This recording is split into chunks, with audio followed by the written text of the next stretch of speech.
Presentamos Trocha Abierta.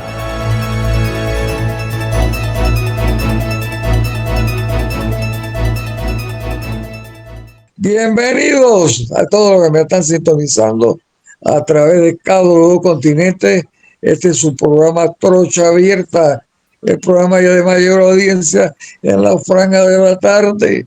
Como habla Renato, ¿te das cuenta? Bueno, hoy estamos en compañía del doctor Jorge Gamboa Rosemera. Saludos especiales, les recomiendo lean el knockout de la prensa de ayer. Poppy Varela se luce en el cinismo. Licenciado Mélito González. Saludos a todos desde Chitré para los multiversos. Juan Manuel Barleta, licenciado Juan Manuel Barleta. Muy buenos días a los panelistas, muy buenas tardes a los panelistas y a toda la audiencia de este programa decano de la radiodifusión de opinión en Panamá, Trocha Abierta. Y este servidor Alfonso Castillero Ortiz, conde del Vigo. Bueno, la mesa está servida y arranca el que quiera arrancar, porque yo soy democrático. A veces sí, a veces no, pero vamos a comenzar como acabas de dar la orden tú, dictador.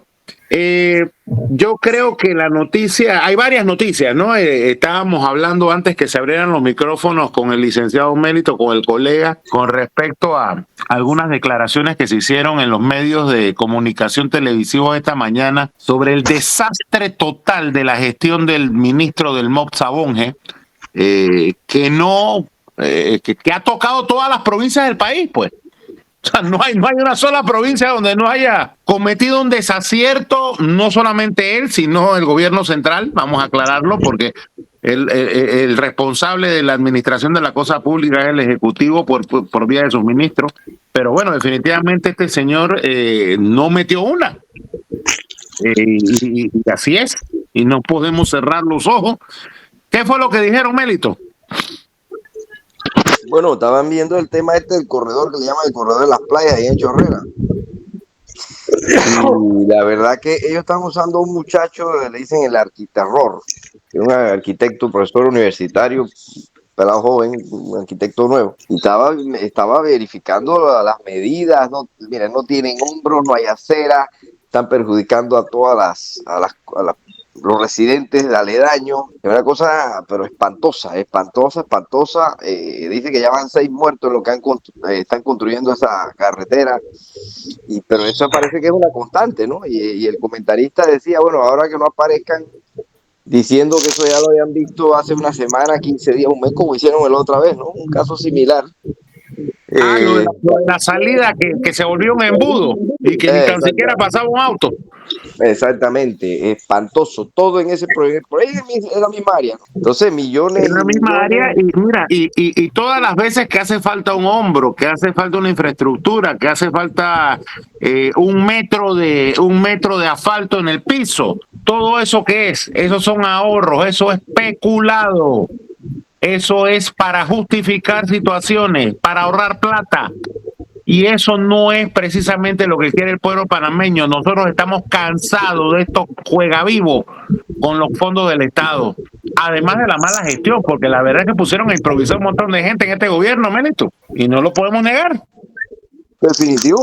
Y aquí lo dijimos que este señor, lo que salió a principio de gobierno, que no tenía el título universitario. Ni tan siquiera es ingeniero.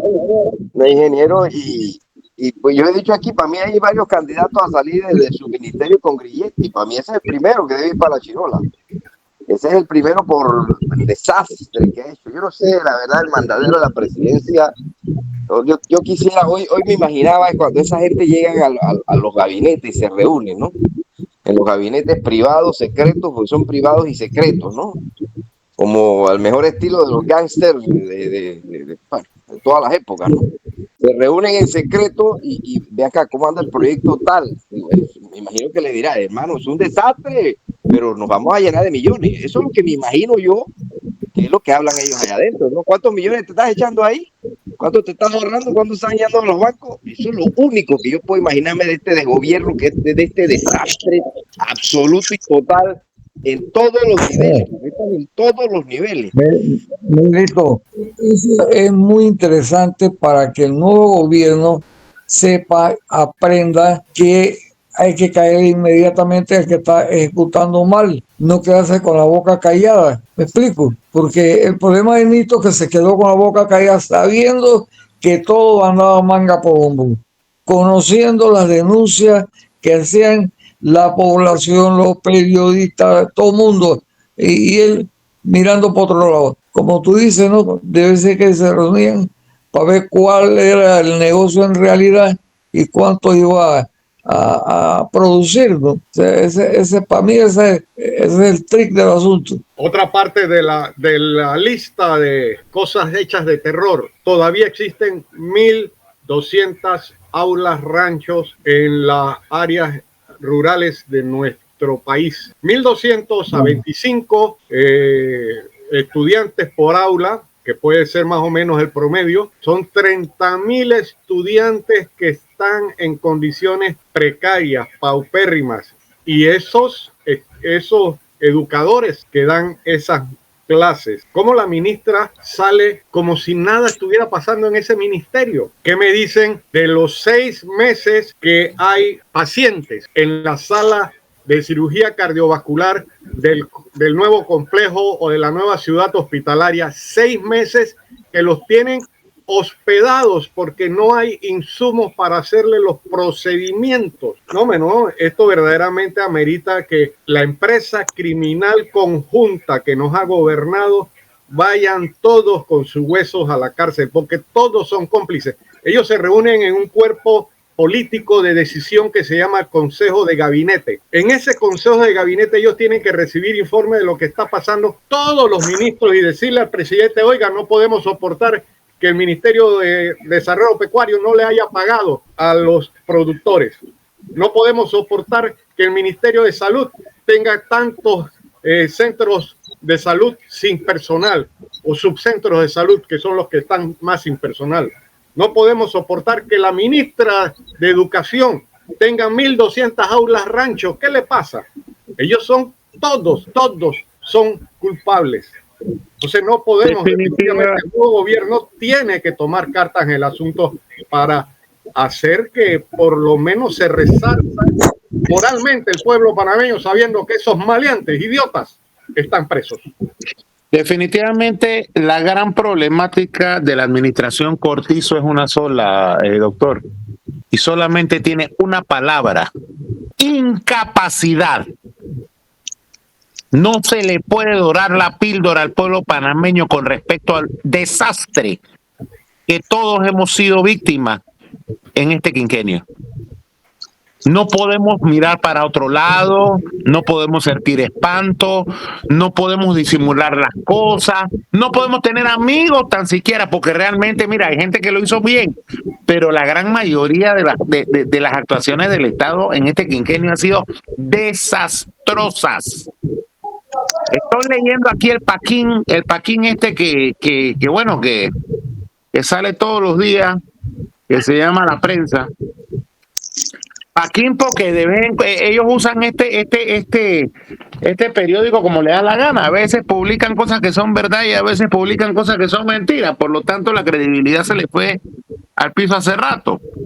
Pero hay una noticia esta mañana que ellos ventilan y dice lo siguiente, que está confirmado que la Asamblea Nacional cerrará con gastos, óigase bien, la Asamblea como órgano del Estado, no la Asamblea como aprobación de proyectos, como presupuestos, no. Estamos hablando de gasto puro y duro. La Asamblea cerrará con gastos por la módica suma de 1.000 millones de balboas este quinquenio. Es decir, que los señores diputados, entre pito y paila, se gastaron 1.000 millones de balboas en 5 años, con todo y pandemia. Imagínate lo que estamos hablando, Alfonso. Una friolera, 5 centavos, nada que ver. ¿Por qué vamos a hablar de eso? Y aún todavía aquí hay algunos que tienen la desfachatez de defender algunas actuaciones de este gobierno. Por favor, hombre, hay que tener pena, hay que tener pudor con respecto a estas situaciones. Por otro lado, también hay una noticia que me preocupa, porque vuelven los señores estos del SACIR, los del consorcio del canal, de la ampliación del canal, ahora meten de nuevo otra causa y reclaman presuntos sobrecostos a la construcción, a la ampliación, por la friolera de 2.000 millones de dólares. Entonces, ya le hemos ganado una vez, ya le hemos ganado 2 veces y ahora vuelven los señores porque tienen sobrecosto. Voy a ser incisivo. Nosotros tenemos que cortarle las alas a estas empresas multinacionales que ven a Panamá como un botín de oro. Y no estoy hablando de una zapatilla de futbolista, estoy hablando de un tesoro que se quieren dividir entre todos. Estos señores están acostumbrados a esto. ¿Quién comenzó esto? Bueno, SACIR, Odebrecht y muchas de las otras que todavía están con concesiones en Panamá y con obras en Panamá, que siguen pidiendo adendas y más adendas para justificar sobrecostos, porque lo hacen de esa forma desde el principio y el Estado se presta, los personeros del Estado, en un Estado que hasta ahora no ha sido serio y que tiene que cambiar a partir del 1 de julio y tener claramente establecida la regla del juego y los procedimientos de estos señores.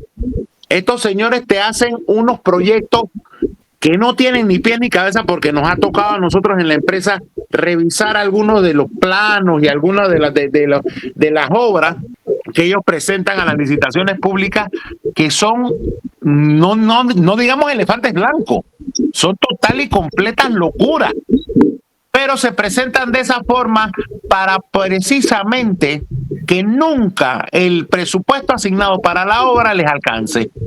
Nunca les va a alcanzar. Ellos siempre van a encontrar una manera de pedir una adenda y que la cosa le salga más caro al Estado panameño.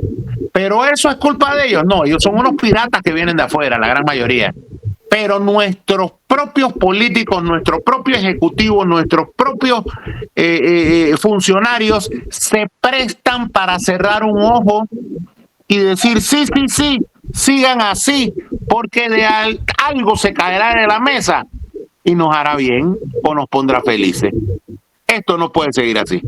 Te comento un poco más sobre eso de SACIR Vallehermoso. Definitivamente que, aunque no fue desde el inicio que sabíamos quiénes iban a ser los pillos, una parte del partido panameñista se manifestó contrario no a la ampliación, sino a la propuesta de cómo hacer y cómo contratar. No había ningún protocolo para darle seguimiento a las contrataciones de las empresas que fueran a hacer la ampliación. El partido panameñista, con 90% de su membresía, dijo no a la ampliación, pero no porque nos oponíamos a la ampliación en sí.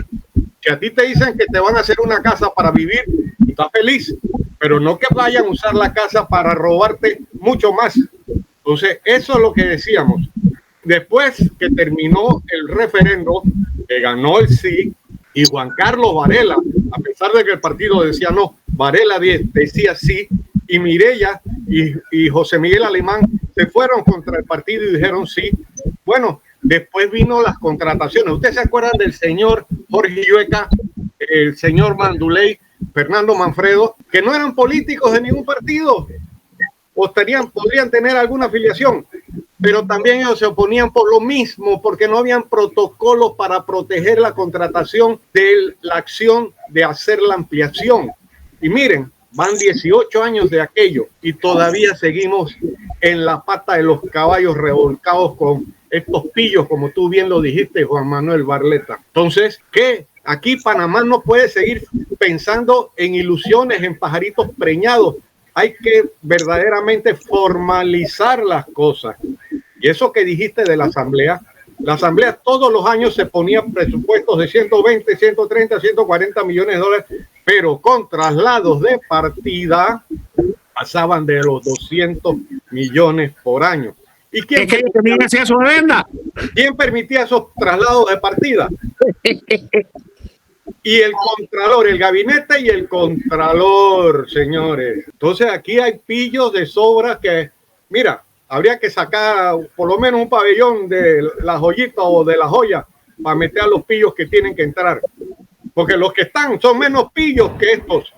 Porque un tipo que asaltando hiere o hasta mata es menos maleante que un ministro que permite que se vayan $1.000 millones. Ese ministro de Economía y Finanzas, ese ministro es peor que cualquiera de los maleantes, esos más redomados que estén en la joya o la joyita.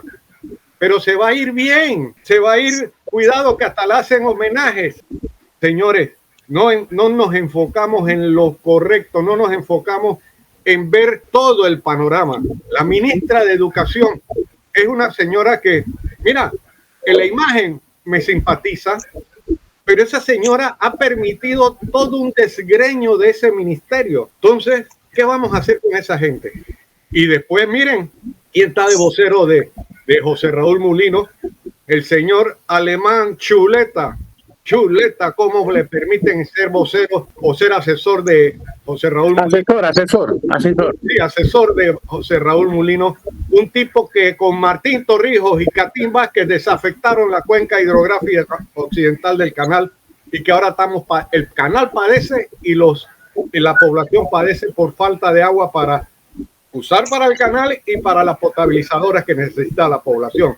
Entonces, cuando creemos que nos ilusionamos con gente que son más de lo mismo, verdaderamente estamos errados. Ayer Juan Diego Vázquez se confesó en la televisión y le dice a sus muchachos de los 19 o 20 de la bancada, vamos, que él cometió un error en el primer momento que entró a la asamblea. Votó, porque todos se sumaron, unánimemente se cogió al señor Castillero como presidente de la asamblea, porque dice que el señor Castillero les había dicho que lo primero que iban a debatir era el reglamento interno. Han pasado 5 años y no se ha tocado el reglamento interno. Y le dice, no confíen en palabra de nadie, esperen ver obras, que como obran entonces podrás decir el tipo es bueno, el tipo es malo. Pero todavía sigue la gente ilusionándose. Yo por eso me dice Alfonso que soy negativo. Yo primero digo no, convénceme para entonces capítulo 5. Pero es que vamos entonces, la mayoría de la gente dice no, pero es que no podemos ser siempre negativos. Caramba, pero si la experiencia nos dice que nos han fregado por ser ilusos positivos, ¿hasta cuándo? Bueno, yo que creo es que yo creo que la entrada al gobierno, perdón, la entrada al gobierno, yo no quisiera estar en los zapatos de Molino. Tantos problemas por donde tú vayas, hey, ese equipo de gabinete va a tener que ponerse la pila. La gente no quiere excusas, me explico, la gente no quiere excusas de que, no, que mira, que... No. La gente quiere acción y se ha despertado mucha esperanza, muchas ilusiones con José Raúl Molino, que si los ministros no entienden eso, prontito le va a caer la teja. Tienen que actuar para solucionar el problema del agua, de la escuela rancho, todo. Y pensar que están ayudando al presidente, porque si actúan de otra manera, repito, le va a caer la teja. Oye, mira, quiero hacer una pequeña explicación que yo no lo sabía. Vuelvo y repito, yo soy abogado, puedo leer mucho y tratar de entender empíricamente otras cosas que no son del dominio de mi profesión, pero la semana pasada tuve una conversación con unos ingenieros y me explicaban cuál era el problema del agua del canal. Porque se hablaba tanto del proyecto de Río Indio y que aquí, que allá, y de aquí para allá. Y les voy a decir un resumen práctico de cuál es el problema del Canal de Panamá. El problema del Canal de Panamá es un problema de intrusión salina. Es decir, el agua del mar está entrando en el canal y está llegando casi hasta el lago Gatún. ¿Por qué se está dando esto? Me explica la persona que guardo el nombre porque motivos obvios es un técnico y esos técnicos trabajan ya para la misma institución que tiene el problema. ¿Me expliqué?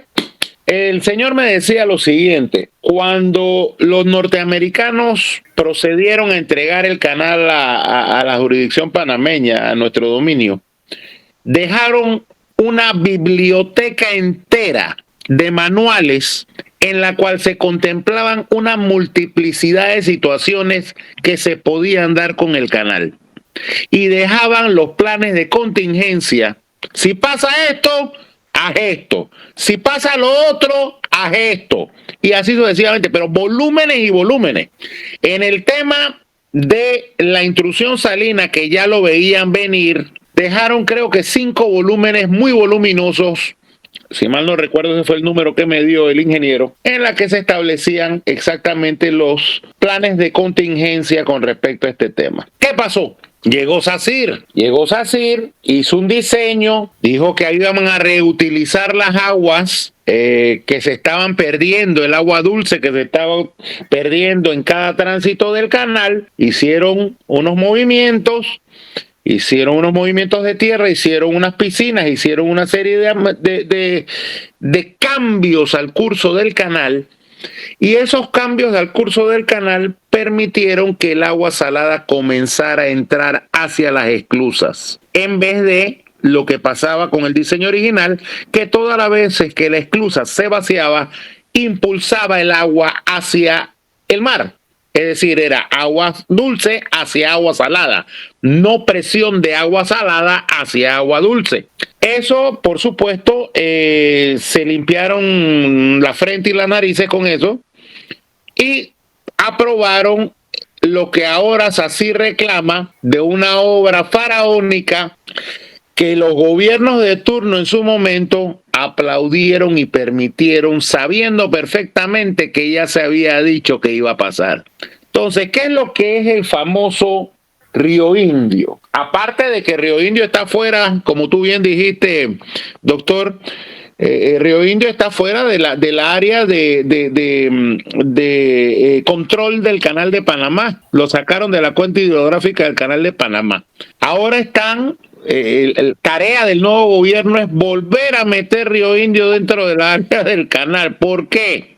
Porque todas las veces que se usa el canal, se tiene que bombear agua desde el lago Gatún hacia las esclusas para detener la cortina de agua salada que viene llegando del mar por presión. Es decir, que cada tránsito en este momento, a pesar de la gran obra faraónica y digna de un premio Nobel de Ingeniería de SACIR, cada vez que pasa un barco por el canal, se gastan aproximadamente 3 veces lo que se gastaba anteriormente en agua dulce para mantener el agua salada fuera del lago Gatún. Esto va a ser un escándalo que en algún momento se va a saber, porque Panamá pagó miles de millones de dólares a estos 3 señores, estos 3 monos sabios que vinieron de afuera, que se llaman SACIR,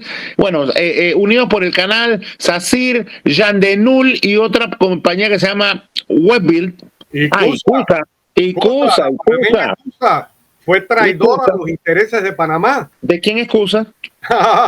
De Alemán Chuleta. Bueno, él dice que ya vendió las acciones, salió de las acciones, pero por favor, eso es como que yo salga de mis clínicas. Entonces, mira, esta es una problemática que el nuevo gobierno... Entonces, ¿qué es lo que se quiere hacer con Río Indio? Hacer un túnel que lleve agua a presión para tratar de solucionar el problema de la intrusión salina y no seguir gastando el agua del lago Gatún. Mírate lo que te estoy diciendo, ¿eh? Y esto te lo estoy explicando empíricamente porque fue lo que yo entendí de la explicación, que fue bastante potable, igual que el agua, por parte de este ingeniero, que me explicó en detalle qué era la problemática. Pero entonces, hay una cantidad, perdón. Estamos atrasados, eso debió haberse comenzado a resarcir, a revertir desde hace 10 años, aunque van ya 18 años de aquello de la desafectación de la cuenca hidrográfica occidental del canal. Por nada lo ha menos. pasado. Además de que la cantidad de agua que viene del área de Río Indio en ese momento, podía afectar la razón de ser del gran proyecto de ampliación con el reuso de aguas a la entrada del canal. Panamá es un país rico en agua. Sí es cierto que gastamos demasiada agua dulce, agua potable en el canal, totalmente cierto, pero ameritaba gastarse esta cantidad de millones de dólares, tal vez la ampliación para el ancho y los nuevos buques que son post-Panamax, sí, pero debió haber sido mejor pensado porque según lo que yo estoy entendiendo de este asunto y de este sobrecosto, que este sobrecosto según dicen aquí son 2.000 millones de dólares. O sea, se equivocaron en la friolera de 2.000 millones de dólares, pues ellos se equivocaron en el cálculo y esto es algo que nosotros vemos mucho, sobre todo en las contrataciones que vienen auspiciadas o reguladas por el Banco Interamericano de Desarrollo. ¿Qué pasa con estas licitaciones? Te presentan una licitación que viene ya estudiada por los expertos que nunca han puesto un ladrillo y que viven en una oficina refrigerada en algún lugar de América Latina, consultores, y te vienen y te aprueban un montón de locuras que a la hora de ponerlas en práctica, el Estado panameño siempre queda perjudicado porque nunca alcanza la plata para lo que ellos aprobaron. Cuando hay soluciones, había y siempre existen soluciones mucho menos costosas y que se dejan por fuera porque a alguien, entre comillas, no le convienen. Oye, y a las navieras y a los países que usan el canal les importa un comino que se salinice el lago Gatún, siempre que les permita seguir pasando sus barcos. Pero a la población panameña que tiene que dotarse de agua dulce para potabilizarla, sí nos debe importar. Y estamos en babia, y nuestros gobernantes han estado en babia, cada uno peor que el anterior. ¿Hasta cuándo? Entonces, como dice el amigo de el dictador Alfonso Castillero Ortiz, verdaderamente que los que vienen se van a meter en una trituradora, en un trapiche, porque aquí tienen que obtener credibilidad pronto y la credibilidad solamente la obtienen si hacen acciones que creen que generen esa credibilidad. Mientras tanto, el pueblo esperará un poco, pero explotará inmediatamente. Y todos esos que están entrando ahora muy ilusionados porque van de ministros y el señor Mulino los designó, dentro de 3-4 meses estarán triturados en la opinión pública si no logran credibilidad, y esa se logra solamente haciendo acciones primero contra la corrupción y haciendo acciones de ponerse, apretarse el cinturón. Aquí nada de que, ¿por qué los ministros tienen que llegar en carro oficial, irlos a buscar un director, un chofer? Y hay infinidad de otros funcionarios dentro de los ministerios que los van a buscar los choferes a sus casas o que se llevan carros oficiales. Nada de eso. No es que el ahorro de ese uso de esos recursos va a generar la oportunidad de que haya solvencia para crear empleos, pero por lo menos te dicen que esos funcionarios están viendo las cosas diferentes. Nada de gastos de representación. ¿Para qué necesita un funcionario de segunda, tercera categoría gasto de representación? Salario completo y que de ahí paguen impuestos sobre la renta, seguro social y seguro educativo. Pero todas esas bellaqueras tiene el nuevo gobierno que cortarlas de raíz. Así es. Mira, déjame leerte una tabla muy interesante que tengo aquí enfrente para que la audiencia tenga idea de el grado de irrespeto que tienen por la inteligencia colectiva nuestros políticos. En el año 2020, el presupuesto de la Asamblea Nacional, el que estaba contemplado en el presupuesto original, era de 99.6 millones de dólares. Terminó el año 2020 con la módica suma de 164.9 millones de dólares. De 99 a 164. Traslados. 65 millones de dólares más. En el 2021, el presupuesto de la Nación contemplaba 107 millones.2 de dólares para la Asamblea Nacional. Bueno, al final del año 2021, la Asamblea se gastó 200.9 millones. La friolera de 93 millones más. En el 2022, el presupuesto original de la Asamblea fue 143.9 millones de dólares. Terminó el año 2022 con 230.5 millones de dólares. ¿Cuántas veces más? 90 millones más. De nuevo, en el 2023, ya estamos acercándonos a la realidad nuestra dolorosa de hoy en día.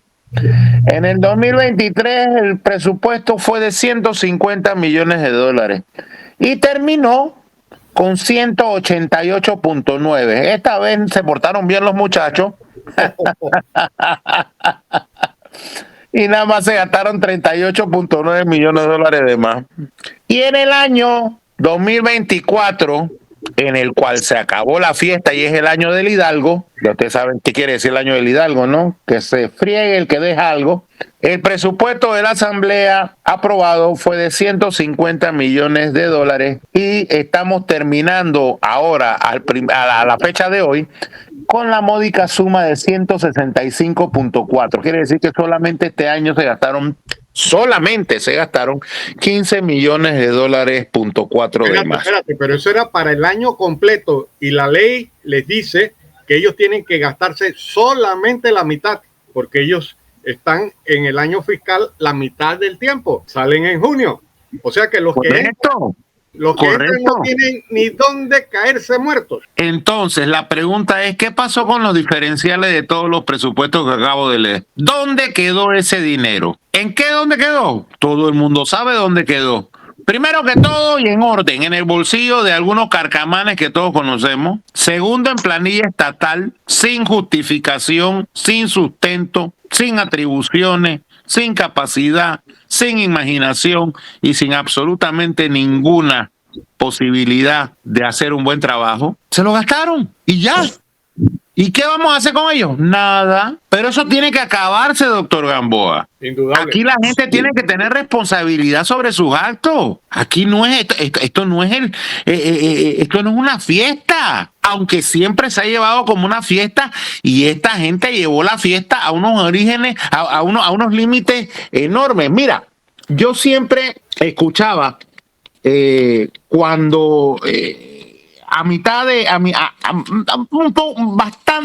este periodo, más o menos a mitad de este periodo, que se hablaba sobre todo el paquín este que se llama la prensa y muchos otros de los sectores de opinión, hablaban de que había un concepto ese de que robó pero hizo, y que era una contradicción estúpida mantener el aplauso al robó pero hizo, refiriéndose en ese momento a Ricardo Martinelli Berrocal, ¿no? Específicamente porque ya Martinelli Berrocal, Ricardo, hacía ver que tenía el apoyo de la masa popular, o aunque sea la masa popular resentía haber perdido el momento aquel en que en Panamá había bonanza de una u otra forma. Pero después yo me puse a pensar que eso era un juego de palabras.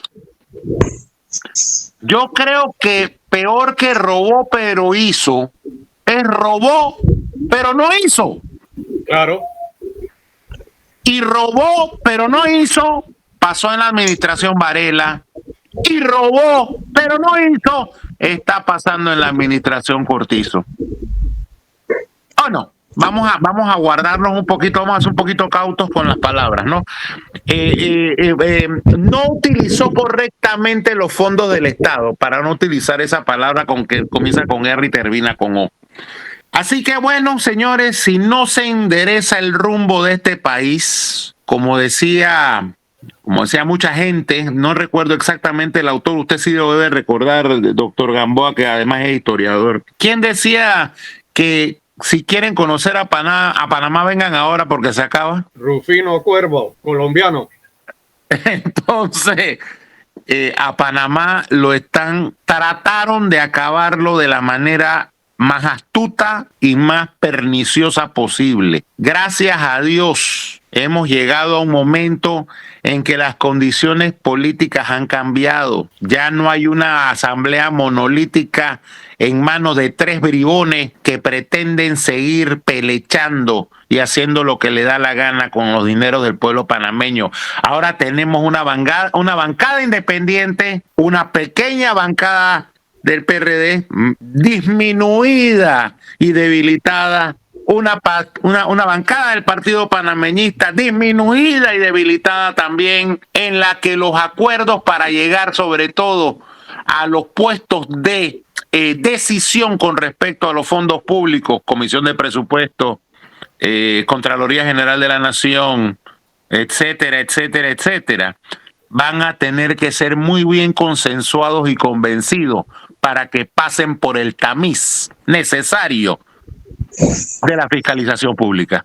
Mira, a mí me preocupa la inexperiencia, por no decir ingenuidad, pero son inexpertos porque no han tenido la experiencia de la bancada Vamos, que tiene 20, y de la bancada Moca, que tiene 3. Porque oí esta mañana en una de las televisoras una entrevista con uno de los muchachos nuevos de Vamos, que dice que están negociando porque la junta directiva tiene varios puestos, pero señores, el puesto que vale allí es el de presidente. Si ellos van a aceptar aliarse con los mismos de siempre, tienen que empezar diciéndole, dennos la presidencia, porque es el primer puesto que entra a concurso, a elección, porque ellos pueden decir, sí, muy bien, le dicen a los muchachos, vamos, no se preocupen, ustedes van a tener una vicepresidencia, van a tener 2 presidencias de comisiones, una de esas va a ser la comisión de credenciales o la de presupuesto, y los muchachos se montan, eligen al presidente, le dan un vicepresidente y de ahí para adelante no le cumplen nada más. ¿Y quiénes van a mandar? No van a tener la menor injerencia más que la que tenía Silva y Juan Diego Vázquez de hablar y hablar y hablar, porque los cargos de la junta directiva sobre todo es el presidente y después en la administración la Secretaría General, pero la Secretaría General no se elige en los primeros manejos de la Asamblea Nueva, así que los pueden engañar. Si no les dan la presidencia, no pueden confiar en nadie que les diga que vengan, voten con nosotros porque vamos a compartir. No, señores. Juan Diego Vázquez se lo dije, yo voté por Castillero y nunca nos cumplió el condenado. Oye, va a haber sorpresas con eso. Vuelvo y repito, va a haber sorpresas con esa elección de la primera junta directiva de la Asamblea. Yo creo que va a ser una negociación cruenta. Yo creo que se está dando en este momento una negociación cruenta. Y por algunas fuentes conozco que el señor presidente está dejando que los intereses y los rejuegos y las negociaciones que son normales en la política se den sin meter la cuchara, y yo creo que eso es sano, aunque sea en este momento, porque tenemos que recomponer las reglas del juego, no podemos seguir igual. Y si hacemos que el Ejecutivo o dejamos que el Ejecutivo participe activamente en ese rejuego, caeríamos en más de lo mismo. Así que si bien tú adviertes de la forma, no quiero decirte pesimista, Jorge, no quiero decirte pesimista, pero nadie nace sabiendo, ellos tienen que aprender y Juan Diego les tiene que dar su seminario de cómo se maneja esa asamblea para que no se cometan los mismos errores que se han venido cometiendo, porque estamos en la última oportunidad de nuestro país de evitar un desastre político, de evitar un Mesías loco que venga a convencer a todo el mundo y que nos deje peor de lo que estamos. Bueno, esa responsabilidad la tiene Molino precisamente, ¿no? Él dijo en un discurso que este era el último viejo que iba a estar peleando la candidatura de presidente. Es que el mundo ha cambiado, entonces él tiene que ser consciente de que por lo menos los ministros que no han entrado tienen que llegar a una tarea impostergable, que es saber cuál es la situación del ministerio. Tienen que conocerla, presentar un informe ejecutivo al presidente y decirle, mira, la situación es esta. El del MOB es esta. Todos tienen que presentar un informe ejecutivo de cuál es la situación, dónde estamos parados. Y entonces después comenzar a escoger y ver cómo se puede ayudar a cada ministerio para que desarrollen pues los planes que tiene contemplado Molino. Hay que andar con ligereza aquí en este detalle. No se puede huevear. No se puede olvidar, definitivamente. Sobre todo, creo yo que va a tener un papel preponderante la promoción de Panamá como un destino de inversión y de bonanza económica, que eso dejó de pasar precisamente cuando el copartidario del doctor Gamboa Arosemena llegó a la presidencia de la República y demonizó cualquier actividad estatal y cualquier actividad privada en este país porque quería tener el control absoluto y total del país. Demonizó todo. Los europeos se montaron en la patineta de las listas internacionales, nos dejamos arrodillar, nos dejamos mangonear, nos dejamos tildar de ladrones y piratas y el gobierno nacional no dijo nada. Es más, al contrario. Pregunto, los últimos cancilleres y los últimos directores de la DGI, bueno, algunos están presos, ¿no? Pero los últimos cancilleres, ¿dónde están? Están en organismos internacionales o siendo consultores de organismos internacionales que eran los que nos daban palo. Entonces ellos estaban trabajando ¿para quién? ¿Para el Estado panameño o para que les dieran una jubilación de oro en otro lado? Mira las contradicciones y mira la moral de este país, cómo se ha denigrado a sí misma, cómo se ha soyuzgado a sí misma, cómo se ha negado a sí misma. Indudable que sí, y definitivamente que lo que tienen que hacer es una tarea inmensa de ganar credibilidad, como dijo Alfonso, en forma acelerada. Ellos no pueden, como decía Alfonso, huevear. Es que Tienen que trabajar 24/7. Jorge, A ver, el país no aguanta más. así es. El país no aguanta más. La gente no soporta un día más después que entre Molino a gobernar. Él tiene que ser consciente, y creo que lo es consciente porque una persona seria, ¿no? Que el panameño está buscando desesperadamente esa esperanza de que los días van a ser mejor. Uno de los problemas que tenemos es la seguridad pública. El señor Jaime Abad ayer en un programa de televisión, sin descalificar, pero diciendo que le preocupaba hasta cierta medida que el director de la policía fuera no tanto un civil, sino una persona que no tenía experiencia en los roles esos de seguridad pública. Y dijo, como para reforzar eso, la curva de aprendizaje para un organismo tan complejo como la Policía Nacional es de 6 meses a 18 meses. Si la curva de aprendizaje puede tener ese rango, ese señor Jaime Fernández tendría que ser un mago y tiene que aprender a manejar a la policía no en 6 meses a 18, sino en 6 días a 18 días. Es más, cualquier entendedor a distancia puede ver que han puesto a un árbitro dentro de la Policía Nacional por los clanes que están de los comisionados. Es más, Jaime Abad dijo, y esa cantidad de comisionados y subcomisionados crea desorden. Hay que parar eso, que por cada 3 años van subiendo de rango. y van subiendo de rango. Dice, tenemos más policías, más jefes que policías, que en otros, que no siendo peyorativo, pero hay más caciques que indios. Dice, ¿cómo es posible que un cuartelito en tal pueblito del interior está bajo el mando de un comisionado?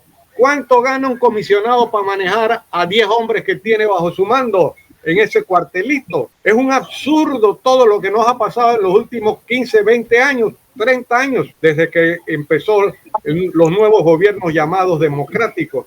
Entonces tenemos serios problemas en todo el ámbito de la administración pública, y la seguridad es uno de los grandes problemas. Y allí, señores, ustedes han visto que en algunos momentos han cogido a comisionados, a subcomisionados vinculados con drogas, a capitanes, a mayores. Si acaso eso han sido unos cuantos, pero debe haber más en semejante cantidad de comisionados, subcomisionados, mayores y capitanes. Entonces estamos minados. El problema, como tú lo has dicho te lo ratificamos, Alfonso, es que aquí no se puede perder tiempo. Hay que trabajar 24 horas al día, 7 días a la semana para empezar a ganar confianza. Totalmente de acuerdo. Hay nombramientos que ha hecho el presidente que la gente no lo entiende, como este de la policía. O sea, hay varios nombramientos que la gente no acaba de entender ni asimilar. Entonces, bueno, demos el voto de confianza para ver qué es lo que va a pasar de aquí a diciembre, ¿no? Que es el plazo que yo creo que se le debe dar al presidente de la República y a su equipo, ¿no? Pero lamentablemente el tiempo se nos fue. Estuvimos aquí, bueno, Mérito no estuvo, el doctor Jorge Gamboa, Arosemena, Juan Manuel Barleta, este servidor Alfonso Castillo Ortiz, conde del Vigo, que le dice hasta mañana si la voluntad de Dios así lo quiere. Buenas tardes. Saludos.